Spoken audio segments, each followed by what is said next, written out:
Bien, a continuación vamos a presentarle algunos comentarios sobre el libro de Mario Bunge de la investigación científica, específicamente del capítulo 6 que nos habla de la ley científica. Una ley científica es una hipótesis de una determinada clase a investigar. Es una hipótesis confirmada de lo que se supone se va a reflejar un esquema, un esquema objetivo, teniendo también en cuenta que el objetivo de la investigación científica es el descubrimiento de nuevos esquemas o estructuras. Mario Bunge nos señala de que la ley va a condensar nuestros conocimientos de lo actual en lo posible. Es probable que ninguna cosa o ningún acontecimiento va a ser idéntico o va a permanecer idéntico en todos los aspectos o en todos los detalles para siempre. Nos señala de que el cambio y la variedad se van a penetrar en todo el mundo. Eso quiere decir de que el cambio se debe a la variedad y la variedad simplemente es el resultado del cambio. Es por eso de que la identidad entre todos los aspectos, entre cosas existentes o sucesivas, siempre va a ser una hipótesis simplificadora. Y esta hipótesis simplificadora, sin esta hipótesis no sería posible la ciencia. Nos señala de que si dos objetos reales son exactamente iguales o no parecen cambiar o simplemente no están ni siquiera a punto de cambiar, se va a suponer que es una apariencia falsa. Es por eso que la identidad estricta no es una cosa del mundo real, sino es una identidad parcial. En el mundo real, solamente van a admitir una identidad parcial, en la que esta identidad parcial es la base de las certificaciones, las generalizaciones y las leyes, que van a expresar los esquemas, las estructuras o las invariantes de las cosas o acontecimientos. Nos señala de que va a tener una identidad parcial y una identidad aproximada. Es una identidad parcial que es un respecto a menos, es decir, dado dos objetos, siempre va a tener una variable en las cuales va a ser común a ambos, ya que si todas las objetos serían diferentes entre sí, no habría o sería imposible realizar la ciencia. Ahora, una identidad aproximada es una identidad en todos los aspectos menos en uno. Todos los objetos idénticos, siempre va a existir una variable en la cual nos va a diferenciar, una variable cuyo valor va a ser distinto a los dos. Esto hace o mueve al científico a que haga una búsqueda de la diversidad bajo la identidad aparente. Existen variables en la lógica y en ellas se le conocen tres tipos de variables: las variables proposicionales, las variables individuales y las predictivas. Las variables proposicionales son símbolos que van a denotar proposiciones cualesquiera. Estas proposiciones cualesquiera, es decir, variables indeterminadas o esquemas en cuyos valores son proposiciones indeterminadas. Así, por ejemplo, en la proposición P, entonces Q, los valores proposicionales P y Q son variables cualesquiera, no son variables dadas. Entre toda teoría científica es general en alguna medida, y la generalidad va a suponer o va a exigir la introducción de variables. Las variables individuales son símbolos que denotan individuos indeterminados. Como por ejemplo X, en la fórmula X es largo, o en la fórmula la longitud de X es 10 centímetros. Estas variables se van a llamar individuales porque su campo de variabilidad consta de individuos. Representan individuos sin especificar un conjunto. Las variables predictivas son símbolos que van a denotar propiedades indeterminadas o inespecificadas. Tenemos también los tipos de variables en las variables en la extralógica. En ellas tenemos las variables cualitativas, las ordinales y las cardinales. En las variables cualitativas son dicotómicas, es decir, tiene que ser es o no es, o simplemente está o no está, como por ejemplo en el estado sólido. Toda cosa va a estar en un determinado momento en estado sólido o no va a estar en ese estado. Tenemos también las variables ordinales, que pueden ordenarse pero no se pueden someter a operaciones matemáticas, como por ejemplo la dureza y la cohesión de un grupo social. Tenemos las variables cardinales referidas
Bien, pasemos al segundo subtema, ¿no? Que es la búsqueda de la ley.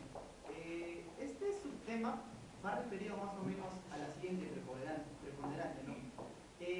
¿Cómo buscar algo si no sabemos qué estamos buscando ni cómo lo estamos buscando? Es así que el doctor Bunge desarrolla este capítulo, ¿no? La búsqueda de la ley. Bien, vamos a partir de un concepto de qué es ley científica o un enunciado legaliforme. Ley científica es una hipótesis confirmada que adquiere una relación constante entre una o más variables, entre dos o más variables, perdón. Bien, encontramos muchos puntos principales, lo que son variables, una hipótesis, a lo cual vamos a llamar sistema hipotético o estructura hipotética, y lo que es una ley científica. Bien, al constituir nuestras variables, al encontrar estas variables, vamos a formar lo que es un cuerpo hipotético.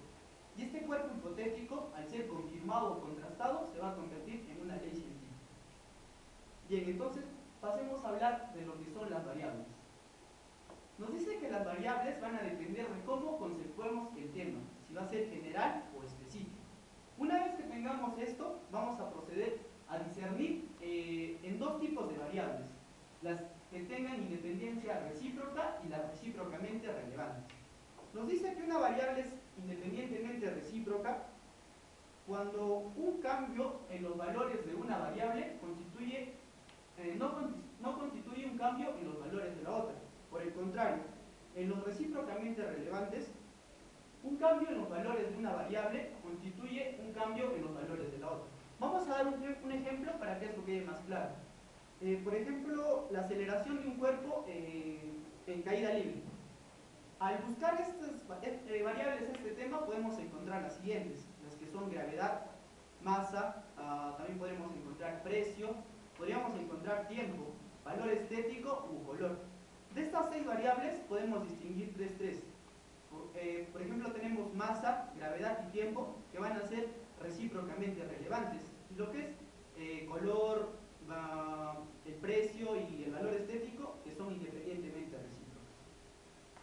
Por lo que vemos en estos dos tipos, el que nos va a interesar son los recíprocamente relevantes. Es así que estos se van a dividir en dos, favorables o desfavorables. Los favorables, por ejemplo, podríamos decir que el rearme es favorable a la atención mundial. Y uno desfavorable podría decir que la edad avanzada es desfavorablemente relevante para el metabolismo humano. Bien, una vez que tenemos identificadas nuestras variables, vamos a constituir una relación en sentido general. En este caso va a ser la hipótesis de correlación. Bien, esta hipótesis de correlación se va a someter a contrastación, y a lo cual se va a hallar una ley científica o un enunciado legaliforme, como les digo. El doctor Bunge explica que esto simplemente es como una guía para que nosotros podamos llegar a un enunciado legaliforme. Este input o output es una de las más conocidas de las técnicas, podríamos decirlo, porque input se ingresan datos y el output sale un resultado, pero en este caso va a ser un polinomio. Es una de las más conocidas, pero no es la única.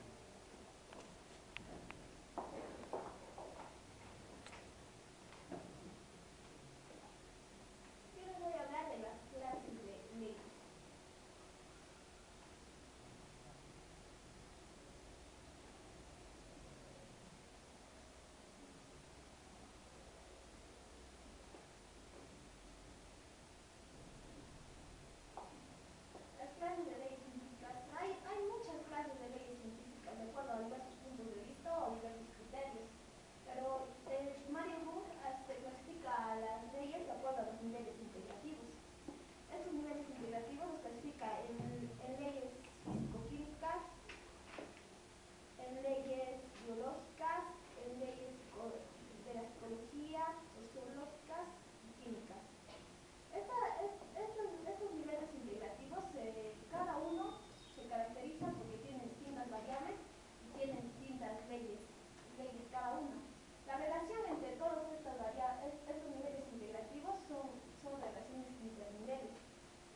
átomos de hidrógeno y uno de oxígeno.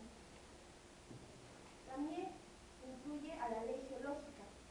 La ley geológica, un ejemplo de este sería que a falta de plegamiento, los estratos más profundos se convierten en los estratos más antiguos. Y la ley histórica.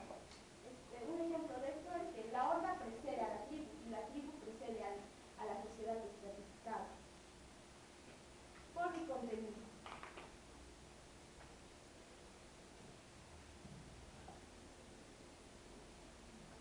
La forma y contenido. Para que una hipótesis sea ley, el único requisito que se pide es que sea general, ya sea con algún respeto en alguna medida.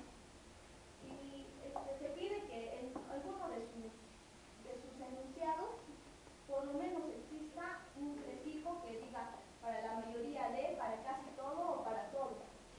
Para la mayoría de y para casi todo forma un formato legaliforme o un enunciado legaliforme, o sea, no universales, cuasi universales.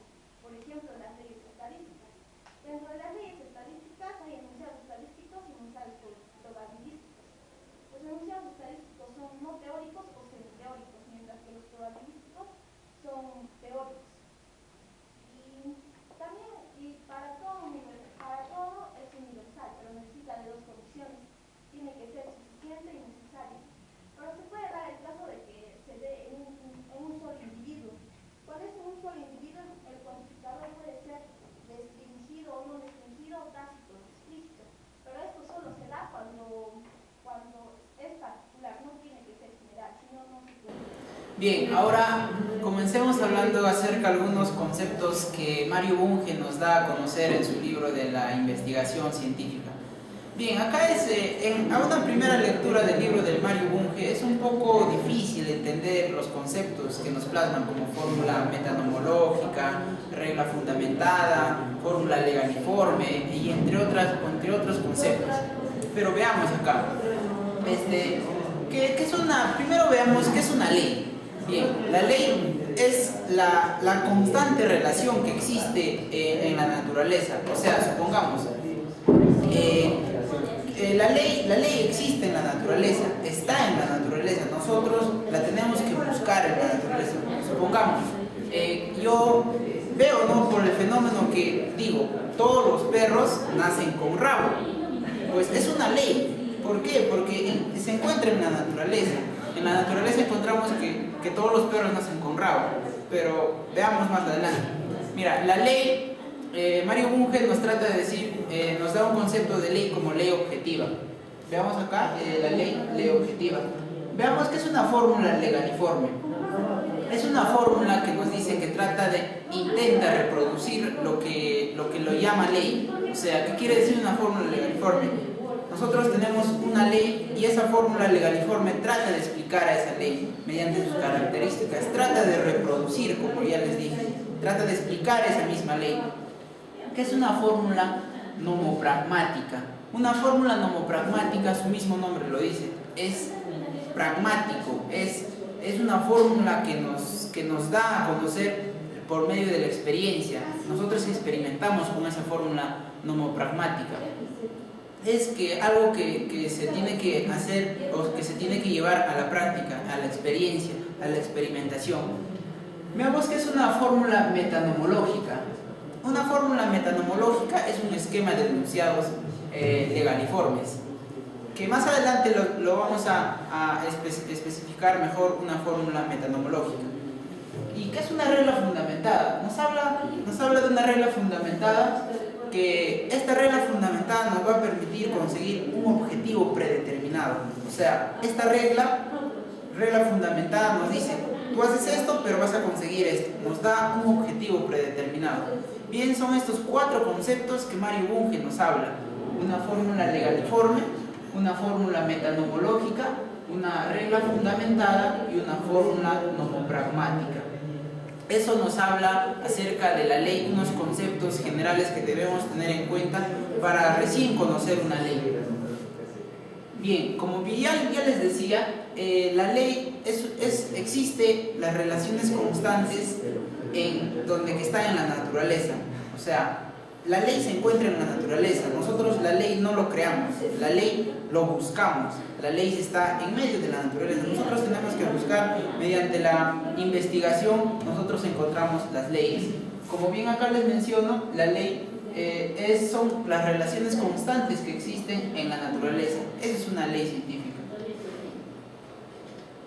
Ahora, hablemos un poco más sobre la fórmula legaliforme. La fórmula legaliforme, como bien ya les decía, que trata de explicar a una ley objetiva, a una ley científica. Veamos, como ya bien les decía, que da a conocer, designa una proposición o función proposicional acerca de la ley. Trata de explicar la misma ley, esta fórmula legaliforme. Como bien ya les decía, la fórmula nomopragmática es una fórmula que como ya bien les decía, es mediante la experimentación. Supongamos el ejemplo, ¿no? Que yo tengo un cuerpo, si se deja caer este cuerpo sin sostén, o si se deja sin sostén este cuerpo, se le verá caer hacia la superficie de la tierra. Este es un ejemplo muy práctico. Si nosotros vemos acá, si se deja, el término dejar, es mediante la experimentación. Yo dejo este cuerpo, yo dejo caer este cuerpo y se le verá. Son términos que es una fórmula que nos va a llevar a la experimentación. La fórmula metanomológica. Como ya bien les decía, esto trata de expresar rasgos, características de la misma ley, que más adelante les vamos a explicar mucho mejor. Y la regla fundamentada que nos trata de dar a conocer y para llegar a ciertos objetivos predispuestos. Como acá bien les digo, un ejemplo, para evitar que se oxide el hierro es necesario dejarlo seco. Pues es una fórmula que nos consigue un objetivo predeterminado, que el hierro no se oxide, por lo tanto hay que dejarlo seco. Como bien les decía, las fórmulas se inventan, las leyes se descubren, las leyes están en la naturaleza. Nosotros mediante la investigación encontramos esas leyes mediante esos fenómenos que están en la naturaleza. El ejemplo que les daba, que yo digo, todos los perros nacen con rabo, pues es una ley, ¿no?, que se da en la naturaleza, pero ahora me dirán, eso no es una ley. Claro, o sea, está intentando dar a conocer ciertos fenómenos de la ley, o sea, ciertos fenómenos de la naturaleza. Ahora vamos a explicar acerca de leyes Mario Bunge, para poder explicar este capítulo, nos da un ejemplo. Vamos a considerar una posible formulación del principio de covariación, que en este caso va a ser esto, que las leyes físicas básicas son invariantes respecto de las transformaciones de las coordenadas, donde diremos que para llegar a ser una ley debe cumplir tres principios básicos, que van a ser: el primero es que el principio es general, y porque se refiere a toda fórmula legaliforme básica, es decir, que el primer principio que debe cumplir para llegar a ser ley es que debe ser legaliforme. Es decir, debe someterse a leyes legaliformes de nivel superior. El segundo principio va a ser que este principio quede efectivamente satisfecho por cierto número de fórmulas legaliformes, es decir, que cumple un fundamento normativo. Las leyes de leyes se fundamentan en la ley legaliforme. El tercero es que el principio no es una proporción suelta, sino que está inmerso en teorías relativistas, es decir, que está inmerso en la realidad en sí. Cumple el papel de superpostulado, es decir, como presencia objetiva, como un análisis de la realidad en sí.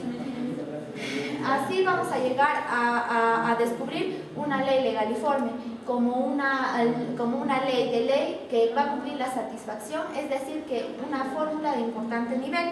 Entonces, como hemos mencionado el principio de covariación, diremos que se considera como una ley científica en sentido pleno, porque se refiere a fórmulas legaliformes de importante nivel y enuncia una característica. Entonces, para hablar de ahora en adelante, vamos a llegar a hablar de una ley legaliforme específicamente como fórmula metanomológica. Ahora, podemos decir que hay dos tipos de enunciados metanomológicos.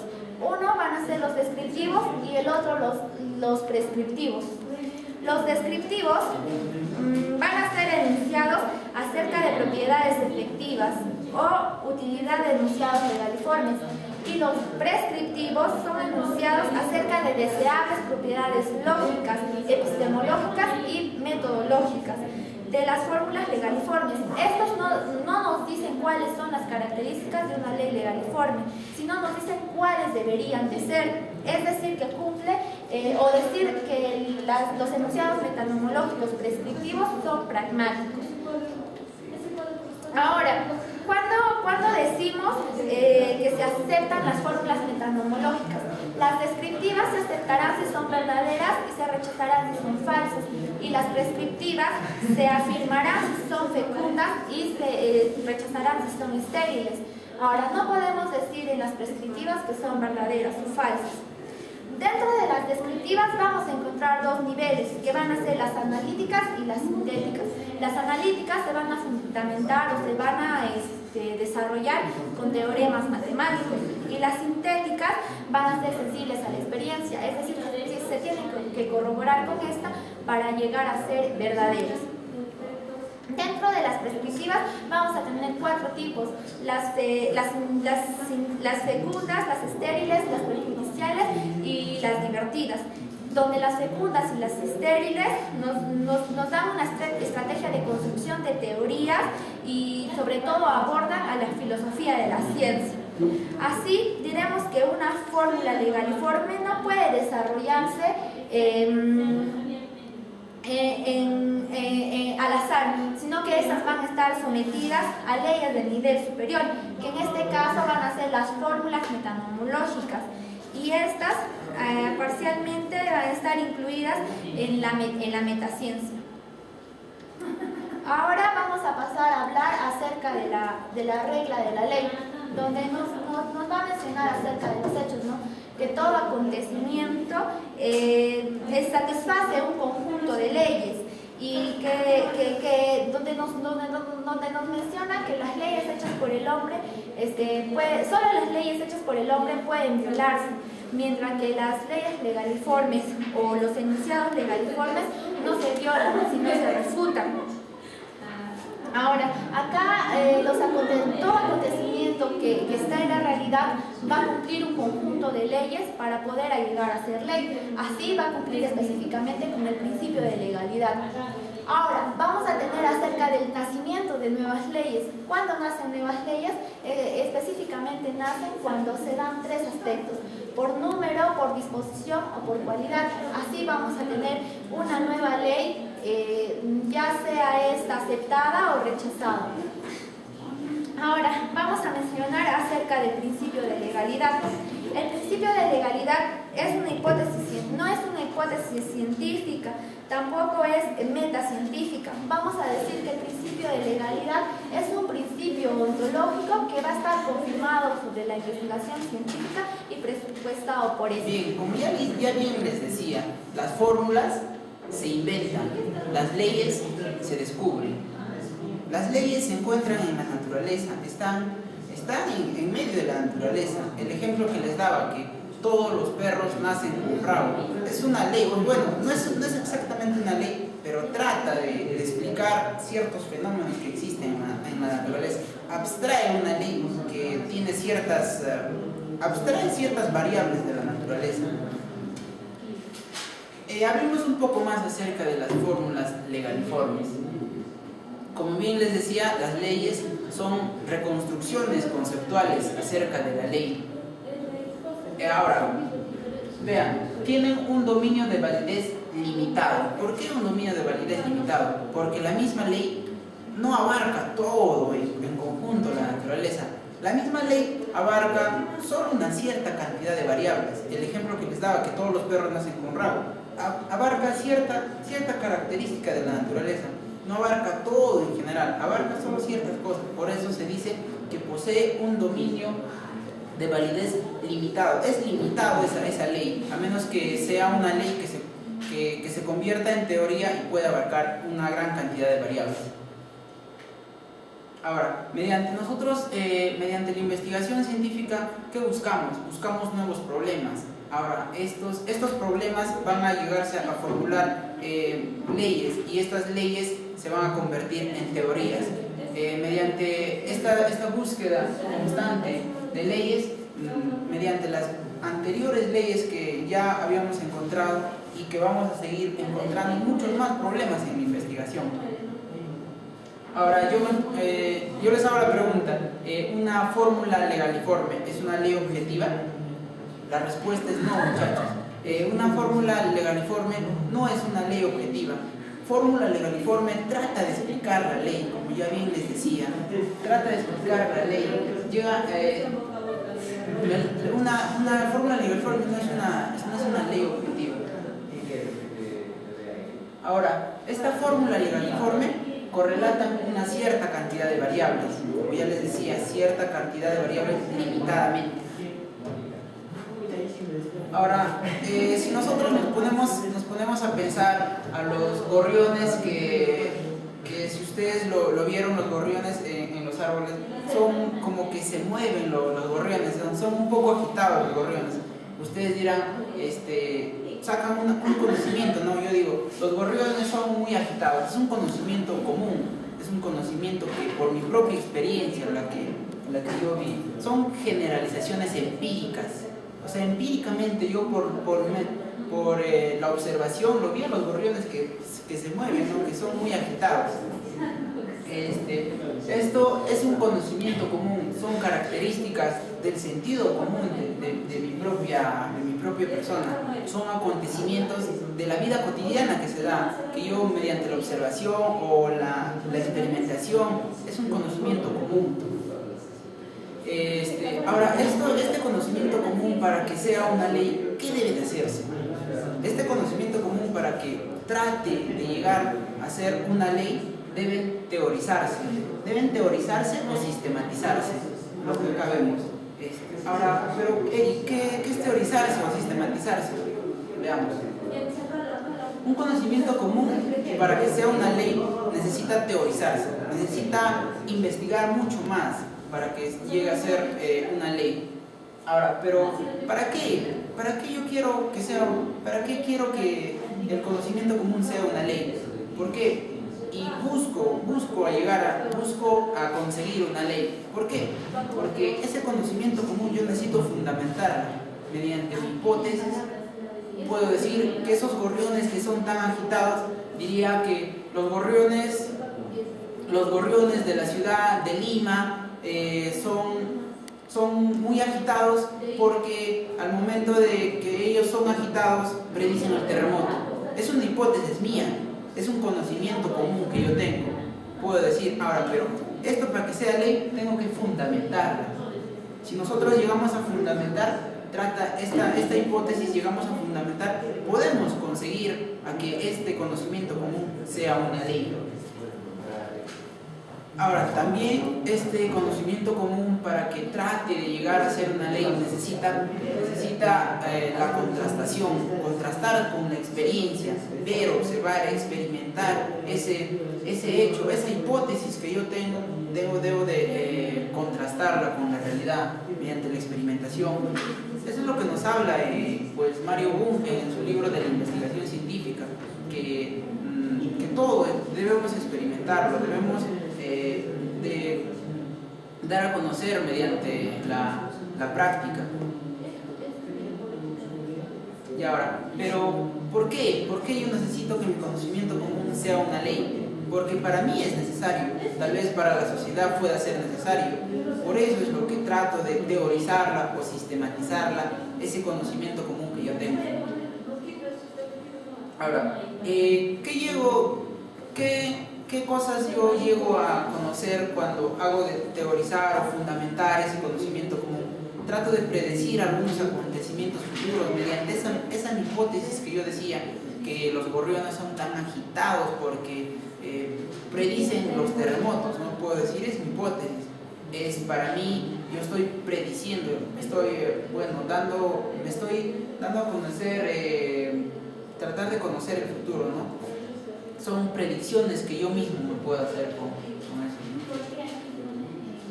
Veamos, este es un gráfico que en el libro de Mario Bunge nos explica cómo un conocimiento común va a llegar a teorizarse para tal vez llegar a leyes primarias, leyes secundarias y así tal vez llegar a ser una ley.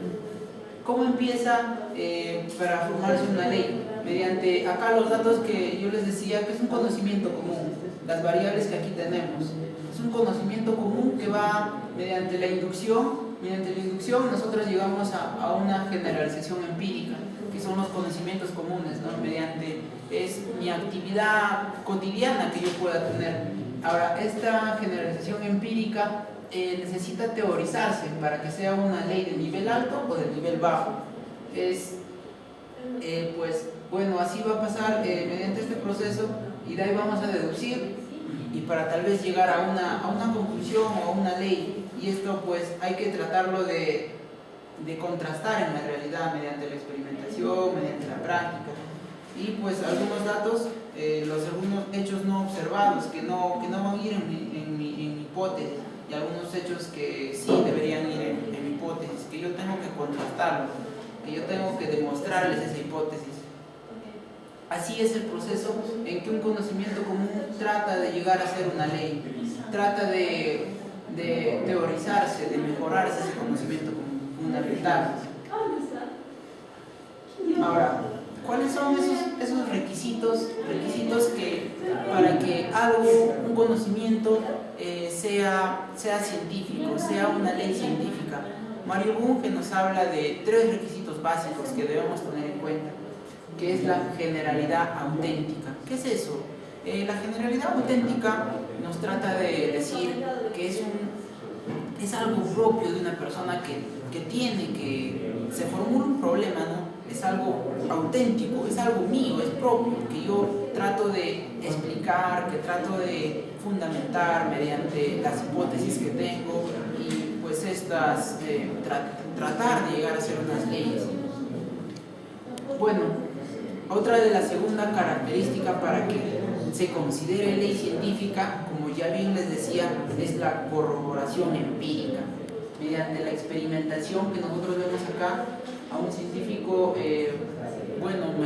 suponiendo que tiene una hipótesis, que trata de buscar algo, está experimentando, está contrastando con la realidad mediante su experimentación que tiene.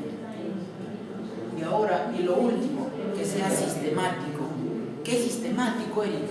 Sistemático Mario Bunge nos trata de explicar lo sistemático, que tiene que consistir en varias fases, que tiene ciertos pasos para que tú puedas formular una ley mediante ese conocimiento científico. Lo sistemático está bien organizado, está bien sistematizado, como su nombre lo menciona, tiene que ser sistemático. Así es que eso es lo que Mario Bunge nos trata de decir para que una ley científica se considere un conocimiento común, trate de llegar a una ley científica mediante esas cosas.